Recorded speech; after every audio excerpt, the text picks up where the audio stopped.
सबा अंजुम साहिबा मौजूद है। सबा अंजुम साहिबा, यहाँ पर हम आपसे आज सदक़ा फ़ित्र के बारे में भी तफसील से जानना चाहेंगे।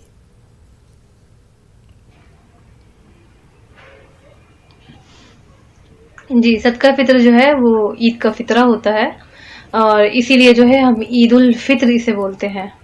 इस ईद का नाम ईद उल फ़ित्र इसीलिए है क्योंकि इसमें जो है हम फ़ितरा देते हैं, यानी सदका। वो भी एक तरह का सदका है जिसका नाम फ़ितरा होता है। और ईद उल ज़ुहा, उसको ईद उल ज़ुहा इसलिए कहते हैं क्योंकि उसके अंदर कुर्बानी होती है।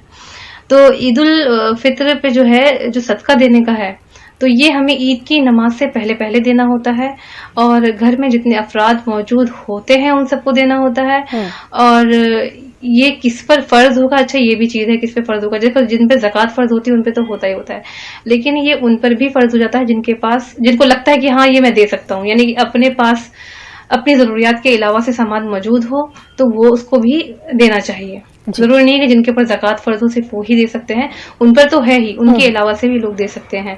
यानी जिनको लगता हो कि हम दे सकते हैं, घर के साथ सामान और अपनी जरूरियात के अलावा से सामान मौजूद हो और अपने पास चीजें इतना मौजूद हो कि वो सदका फ़ित्र दे सके, तो देना चाहिए। देखिए, सदका फ़ित्र देने का जो मकसद ये है कि ईद के दिन जो है कोई भूखा नंगा ना रहे, सबके घर खाना हो, सबके घर खुशी हो और सबके घर पकवान पके और सभी खाएं।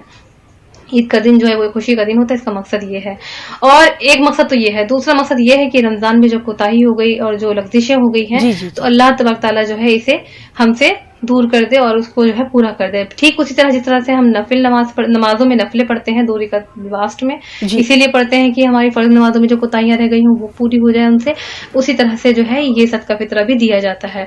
अच्छा, सदका फ़ित्रा देने के लिए जो है खास शर्त यह है कि ईद की रवानगी से पहले पहले दिया जाए। अगर ईद की रवानगी के बाद सदका फ़ित्रा दिया जाएगा तो वो नॉर्मल सदका बन जाएगा, यानी कि जो नॉर्मली जो हम सदका देते हैं वो बन जाएगा, वो फ़ित्रा नहीं रहेगा फिर। और सदका फ़ित्रा की जो मिकदार कितनी है, यानी उसकी जो रकम है वो कितनी दी जाएगी, तो देखिए इसके ताल्लुक से ये है कि अल्लाह के रसूल के ज़माने में जो है एक मेजरमेंट का एक बर्तन होता था जिसको सा बोलते हैं।